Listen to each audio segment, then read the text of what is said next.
Okay, hello everyone.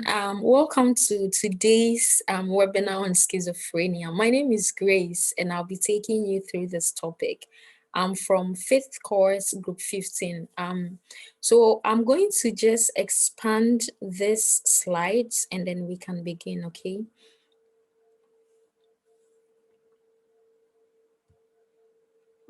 Okay. So schizophrenia is a chronic and severe mental disorder, also known as a syndrome because it involves different symptoms, okay? And it affects about 20 million people worldwide. People with schizophrenia are 2 to 3 times more likely to die early than the general population. There's also a stigma surrounding schizophrenia.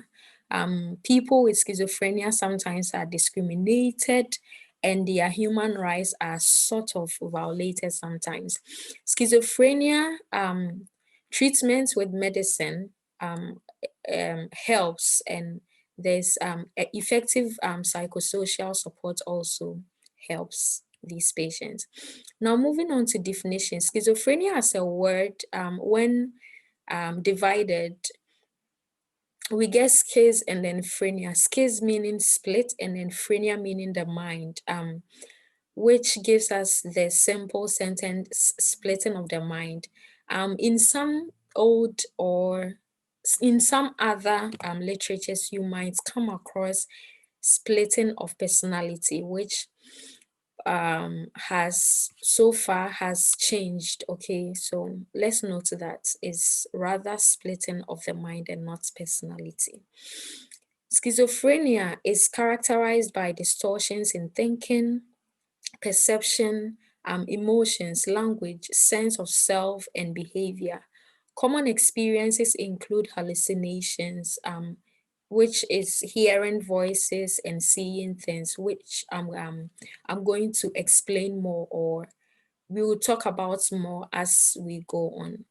Epidemiology, schizophrenia occurs more in men than in women, and in men it occurs in their mid-20s, and in women it occurs in their late 20s. Clinical signs are often severe in women than in men, okay? And some studies suggest that this may be due to estrogen regulation of the dopamine system, okay?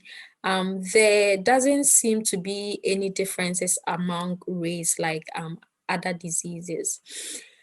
With etiology, research suggests a combination of physical, genetic, psychological, and environmental factors can make a person more likely to develop schizophrenia. But mostly, schizophrenia is known to have an idiopathic cause because we don't really know the exact reason or the exact cause.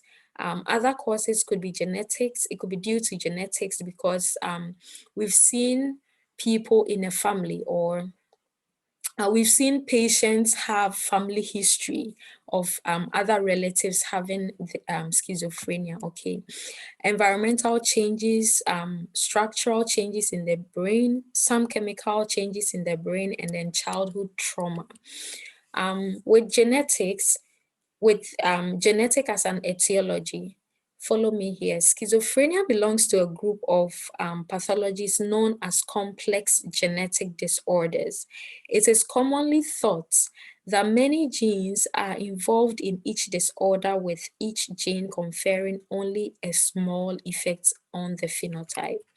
The idea that complex disorders do not result from abnormal function of individual genes, but from dysfunction of entire molecular networks. The concept of system disorder is sort of coming up in different literatures, okay? Whether this applies to schizophrenia is still an empirical question that remains to be addressed. It has traditionally been assumed that the changes in DNA sequence are solely responsible for the transmission of schizophrenia. As I said before, most it has always been thought to be hereditary. However, twin studies show that it is also conceivable that an epigenetic mechanism may contribute to the transmission of schizophrenia. The possibility of a role for epigenetics, that is changes in phenotype not explained by DNA sequence, was raised first as an explanation of the incomplete concordance for schizophrenia in monozygotic twins, but still remains little tested due to methodological difficulties. Environmental cause. The long-standing, so this point here, I was just saying that before, most literatures used to think that environmental changes doesn't affect schizophrenia. It doesn't affect the incidence of schizophrenia just because it's something that's happening to the mind, and it's something that is thought to be hereditary, okay? But now it has been disproven that, and so we understand that environmental changes can affect the incidence of schizophrenia, and so it's changing the epidemiological factors. New epidemiological results show specific circumstances where risk for schizophrenia is increased, including various obstetric complications, I think due to hypoxia, urban birth or residence, famines, migrant status, and seasonal effects. Other epidemiological evidence strongly suggests that advanced paternal age, along with cerebral hypoxia and other several pregnancy and perinatal complications, are also environmental risk factors. Symptoms. The symptoms of schizophrenia are divided into three main. There's also a fourth, which as we go on, we will discover. But the three main symptoms are positive symptoms, negative symptoms, and disorganized symptoms. So over here, I just have a picture, okay? A picture to help us remember some positive symptoms. So we have positive symptoms here and negative symptoms here. Just before I explain what positive symptoms are, we have some we have delusions here, we have hallucinations here, which can help us remember. So let's move on. Positive symptoms. Positive symptoms are thoughts, behaviors, or sensory perceptions present in a person with a mental disorder, but not present in people in the normal population. Over here, what I'm trying to explain is that your positive symptoms in a patient with schizophrenia is basically symptoms that weren't there before. Okay, it's not like there was the normal the normal thing which has changed. Okay, so for instance, it's not like we had a normal, we usually have normal temperature and then abnormal temperature, which is called a fever, or normal heart rate and abnormal heart rate, which is called tachycardia. In schizophrenic patients, what they are having, like for instance, hallucinations, there is no physiological part of hallucinations. But when you take tachycardia, there is a physiological value for heart rate, okay? And tachycardia is the pathological one. So these positive symptoms are symptoms that are not there, okay? They were never there, they just happened. They weren't there and then they changed to become worse, or they changed to become low, okay? Now, positive symptoms, let's begin with hallucinations. This could be any kind of sensation that's not actually there. So it could be hearing, seeing, or feeling. So in hearing, your patients might describe that they hear voices in their head. In seeing, the patients might just tell you they are seeing something that is not there. Okay, maybe they can tell you that they are seeing a tree in their bedroom, but there is no tree in their bedroom, definitely. Feeling things, some patients describe that they feel sand all over their body, which is also a form of hallucination. Now, another one is delusions. Delusions are fixed false beliefs or suspicions not shared by others in the person's culture, and that are over here. I'm adding culture to the definition because sometimes things that we think are delusions, you get into someone's culture and they are not delusions, they are actually reality. So in the patient's culture, these things that the patient is saying or is believing and telling you are not there, they don't exist. And but then they are firmly held by this patient, even when there is evidence to the contrary. So there is delusion of control. You have a patient come to you and the patient begins to tell you that they have been someone is controlling them, someone is controlling the way they walk, that is why they can't walk fast, or someone is controlling the way they want to do something. Okay, there's that delusion. Then there's also delusion of reference. Now there's disturbances of emotions as a positive symptom, which is a marked apathy and disconnect between reported emotions and what is observed, such as facial expression or body language. There's this organized speech, incoherent or which is incoherent or irrelevant speech, like a word salad, where the sentence a patient gives you contains words that do not link to each other. So they are not making sense from whatever they are telling you, okay, but they think they've told you something.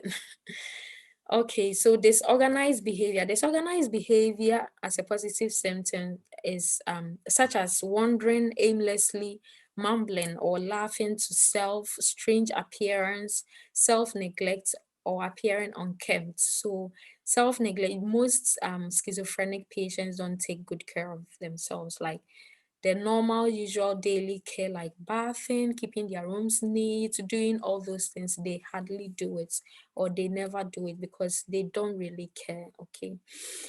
So let's move on to negative symptoms. Negative symptoms refer to what is abnormally lacking or absent in the person with a psychotic disorder.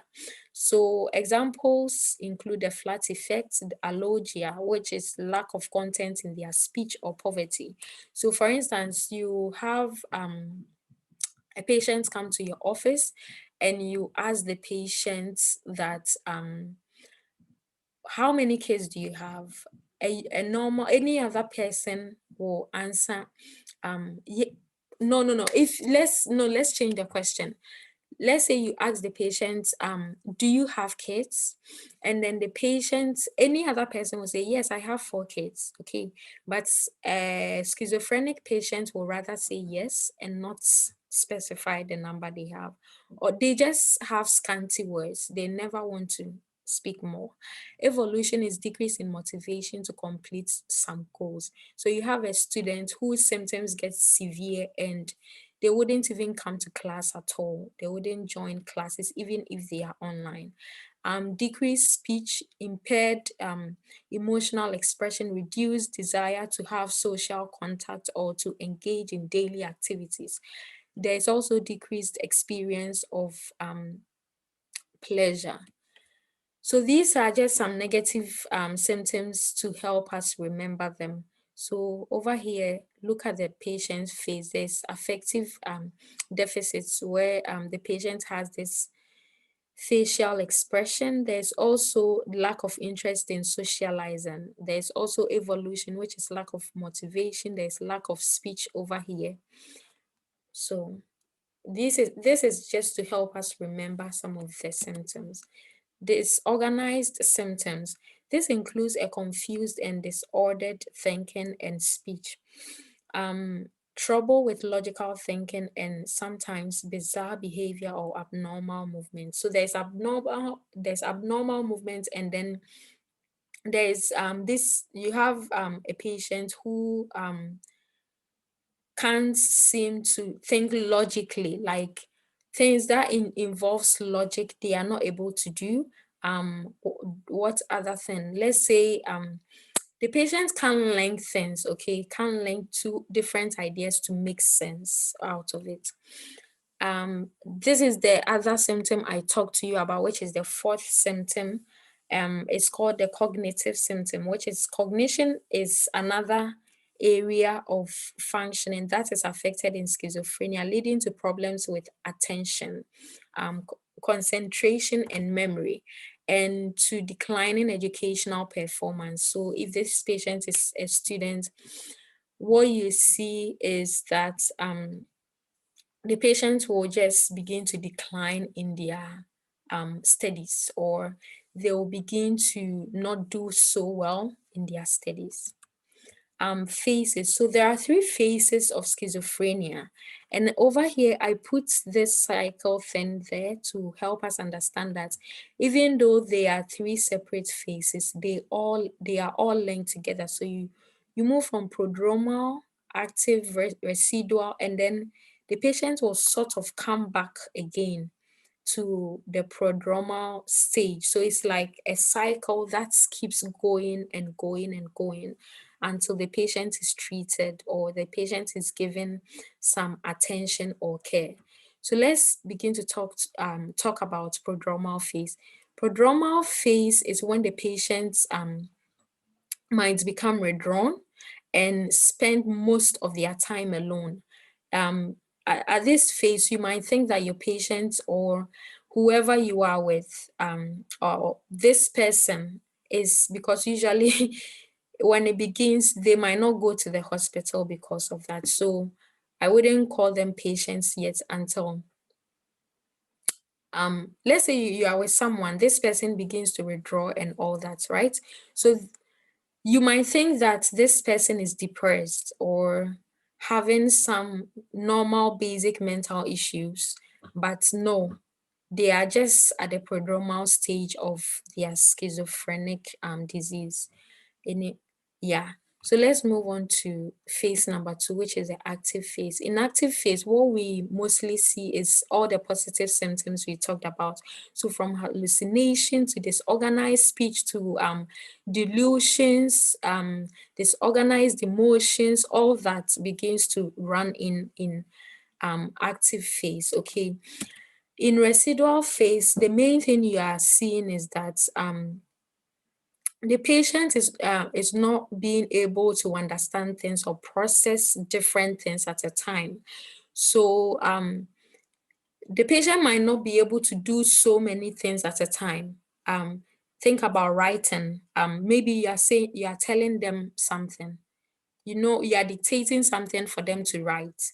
They cannot decide to listen and write at the same time. They will rather just maybe look at something and write.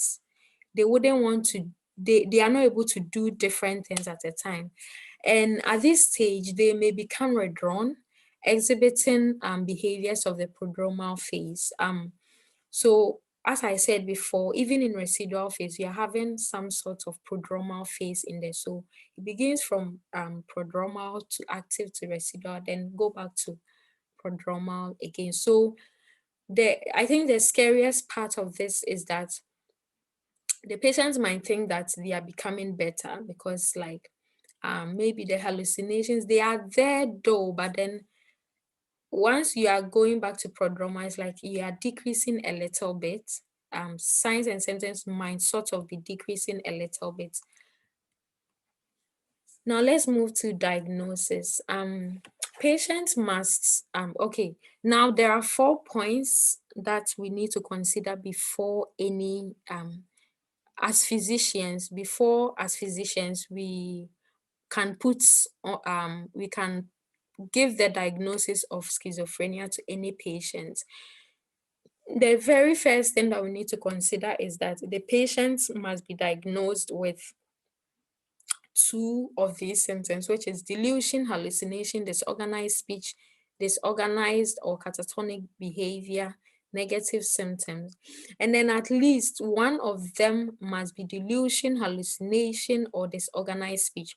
So for instance, you can have a patient come to your office with delusion and say negative symptoms, or delusion and disorganized speech, or delusion and catatonic behavior.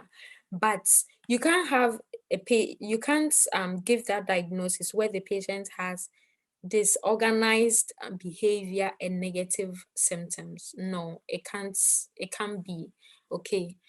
The second thing that we need to consider is that the patient's signs and symptoms must be ongoing for at least 6 months.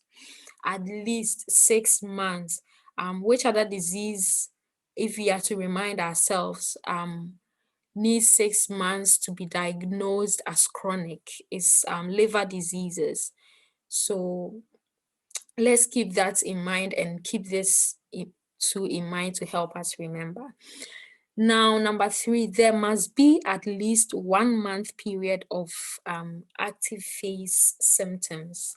There must be at least 1 month period of active phase symptoms. So if you have a patient who has been having prodromal symptoms, okay, for 6 months, you can't just go ahead and diagnose them with schizophrenia, because there is no hallucination, there's no delusion, there's no positive symptoms coming in there. So you can't just go ahead and do that. The third point is that these symptoms must not be associated with other diseases such as drug abuse. So if you have a patient who is an alcoholic, you might want to take your time and do more research or do more investigation, before you go ahead and make the diagnosis of schizophrenia. Treatment, though there is no cure, no exact cure for schizophrenia, many patients do well with minimal symptoms. A variety of antipsychotic medications are effective in reducing the psychotic symptoms present in the acute phase of the illness, and they also help reduce the potential for future acute episodes and their severity. Psychological treatments such as cognitive behavioral therapy or supportive psychotherapy may reduce symptoms and enhance function. Other treatments are aimed at reducing stress, supporting employment, or improving social skills. So these are just references here from all the places that I got my information from, so you can check them out for more information and more knowledge, especially this, for more information on genetics. Okay, anyways, thank you very much for your attention.